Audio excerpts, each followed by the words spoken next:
एक गांव में एक बूढ़ी अम्मा रहती थी। वह बहुत मेहनत करके गुजर बसर करती थी। उसका एक जवान बेटा था। वह सारा दिन खेलता और घूमता फिरता रहता था। अगर वह बूढ़ी माँ उससे काम करने के लिए कहती तो बहाने बनाकर दोस्तों के पास चला जाता था।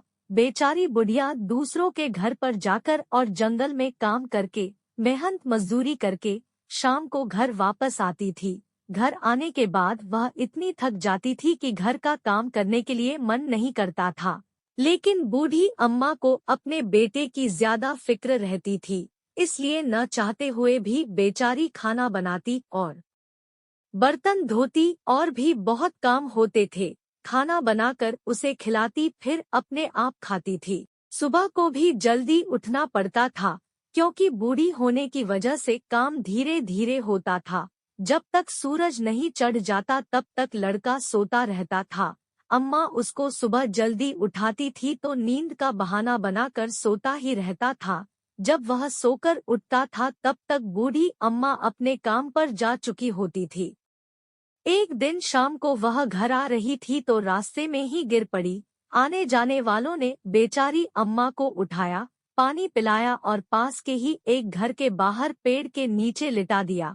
उनको बहुत तेज बुखार था। एक लड़का बुढ़िया के बेटे को सूचना देने के लिए उसके घर गया, लेकिन वो उसको घर पर नहीं मिला। इतने में किसी ने गांव के वैद्य को बुला लिया। वैद्य जी ने अम्मा की नब्ज देखी तो बोले, काकी तुमको तो बहुत तेज बुखार है। लेकिन बूढ़ी अम्मा कुछ बोली नहीं, क्योंकि वह तो अर्ध मूर्छा में पड़ी थी। वैद्य जी ने उनको खाने के लिए दवा दी और कहा कि तुमको आराम करने की सख्त जरूरत है, और एक पुड़िया खाने को दी। मैं खबर लेने के लिए कल फिर आ जाऊंगा, कहकर वैद्य जी चले गए।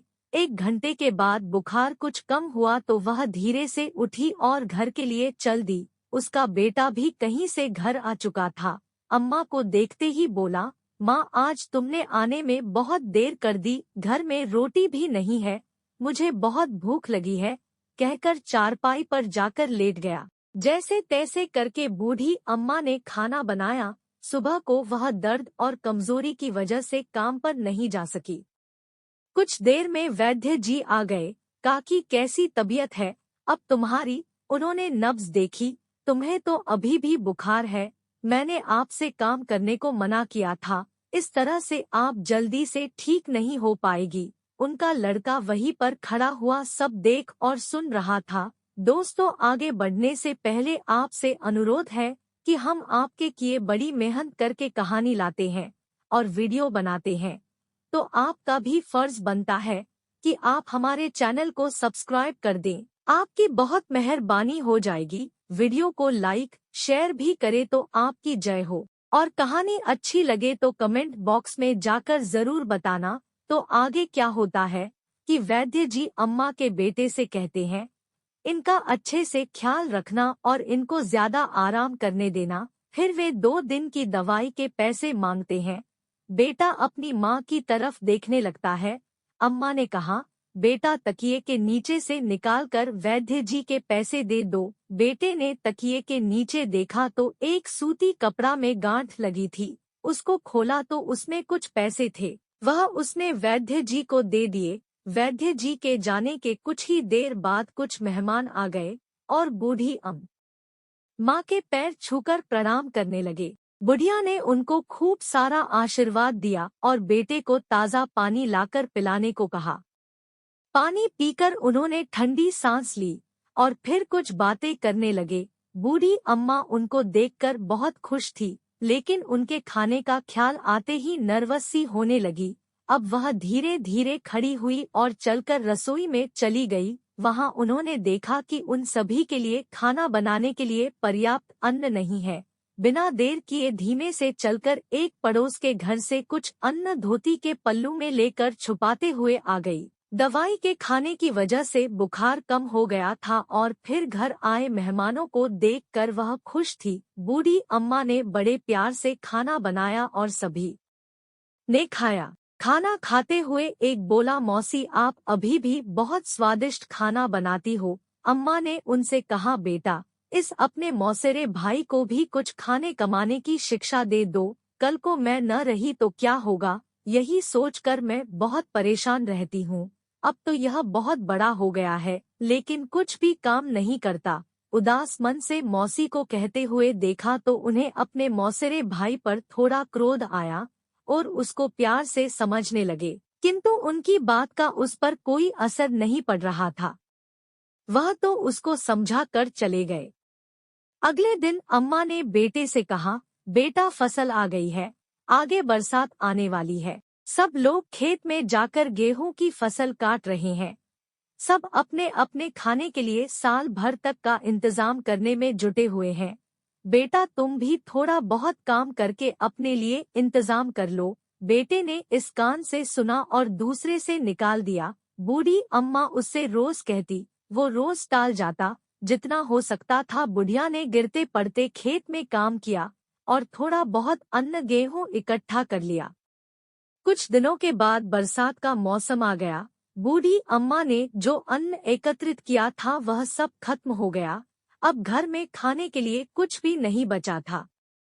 लड़के ने अम्मा से खाने के लिए कुछ मांगा, किंतु बेचारी अम्मा उसको खाने के लिए क्या देती। वह अपने बेटे से बोली, बेटा मैंने तुमसे कहा था कि अब फसल आ गई है, सब लोग खेत में जाकर अपना अपना खाने का इंतजाम कर रहे हैं, पर तुमने मेरी एक ना सुनी। अब तक जो अन्न था वह हमने खा लिया, अब मैं खाने के लिए क्या बनाऊं। बेटा कुछ सोचने लगा और फिर बहुत जोर जोर से रोने लगा। वह कहने लगा, अम्मा मुझे बताओ कि वह गेहूं अब कहाँ मिलेंगे और कौन से खेत में मिलेंगे, मैं उन्हें पानी में भी ढूंढ कर लेकर आऊंगा। इस पर बूढ़ी अम्मा ने कहा, बेटा अब वह समय निकल गया है, अब लाख प्रयत्न करने पर भी वह नहीं मिलेंगे। वो तो वही समय था, अब वो निकल गया है, वह समय अब हाथ नहीं आने वाला। अब पछताए क्या होत है। जब चिड़िया चुग गई खेत, भूख से व्याकुल होकर और अम्मा की बात सुनकर वह और जोर से रोने लगा। वास्तव में समय बहुत बलवान होता है। जिसने भी समय की पहचान कर ली और आलस को त्याग कर समय के अनुसार काम किया, वह मनुष्य जीवन में कभी मार नहीं खा सकता। लेकिन उन दोनों माँ और बेटा को तो खाने के लाला बैगन पड़ गए। कुछ दिनों में बूढ़ी अम्मा बीमार पड़ गई। न तो उसकी दवाई के लिए पैसे थे और न ही घर में खाने के लिए कुछ था। उसका बेटा कहीं गांव में से खाने के लिए लाकर अपनी माँ को देता और खुद खा लेता। एक दिन अचानक से बूढ़ी अम्मा की तबीयत ज्यादा खराब हो गई और वह चल बसी। गांव वालों को उनका बड़ा दुख हुआ। उन सभी ने मिलकर उनका अंतिम संस्कार कर दिया। अब वह लड़का अकेला रह गया। एक बार उसने एक साधु को देखा। वह गांव में घर घर जाकर भिक्षा मांग रहा था। उसके मन में विचार आया कि क्यों न साधु के पास जाकर उनसे आशीर्वाद लिया जाए, क्या पता साधु मुझे कोई रास्ता बता दे। वह साधु के पैरों में जाकर लेट गया। साधु ने उसको उठाया और कहा, क्या परेशानी है बेटा। महाराज, मैंने बचपन से लेकर आज तक कभी कोई काम नहीं किया, जिसके कारण आज मैं बहुत ही ज्यादा दुखी और परेशान हूँ। मेरी एक बूढ़ी अम्मा थी, वह मेरे लिए कमाती थी। घर में अन्न के न होने से भूख के कारण मेरी अम्मा की मृत्यु हो गई। अब मेरा कोई नहीं है। मैं गांव में से ही रोटी मांगकर खाता हूँ। लेकिन गांव वाले मुझ पर हंसते हैं, मजाक उड़ाते हैं और ताने देते रहते हैं। उसकी बात सुनकर साधु महाराज उसको अपनी साथ ले गए। साधु के पास रहकर लड़का खुश था। उसको मनचाहा भोजन खाने के लिए मिल जाता था। 3 दिन के बाद साधु ने उस लड़के से कहा, बेटा किसी गांव में जाकर भिक्षा मांग कर लाओ। यह सुनकर लड़का गहरी सोच में पड़ गया। क्या सोच रहे हो, साधु ने कहा। लड़का बोला, महाराज मुझे भिक्षा मांगना नहीं आता है। साधु नाराज होते हुए बोले, मैं तुम्हें कब तक भिक्षा मांग कर खिलाता रहूंगा। अब जल्दी से जाओ और भिक्षा लेकर आओ। मन को मारकर वह एक गांव में भिक्षा लेने के लिए चला गया। अब वह रोज भिक्षा मांग कर लाने लगा। एक दिन जब वह एक गांव में जा रहा था तो रास्ते में उसको प्यास लगी। कुछ ही दूर चलने पर उसने देखा कि एक बूढ़ा आदमी और उसकी बेटी खेत में काम कर रहे हैं। वह उन्हीं के पास गया और बोला, मुझे बहुत प्यास लगी है। उस लड़की ने उसको पानी पिलाया। लड़की बहुत सुंदर थी। उसको देखते ही वह उस पर मोहित हो गया और अंदर ही अंदर उससे प्यार कर बैठा। उसने उनसे कहा, आप लोग इतनी गर्मी में काम क्यों कर रहे हो? जब ठंड हो जाए तो कर लेना। बूढ़ा बोला, बेटा किसान को तो हर परिस्थिति में काम करना पड़ता है, हमारे नसीब में आराम कहाँ है?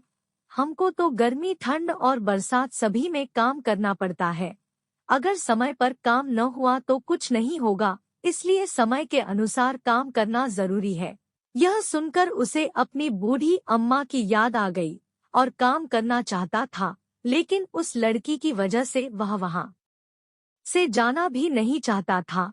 अब वह उनके मना करने पर भी उनके साथ काम करने लगा। उनके साथ काम करते हुए उसे बहुत खुशी का एहसास होने लगा। अब तो वह रोज दिन में उनके पास आता और उनके साथ काम किया करता था। शाम को गुरुजी के पास कुटिया में चला जाता था। उसकी लगन और मेहनत के कारण उनकी आमदनी दुगुनी हो गई।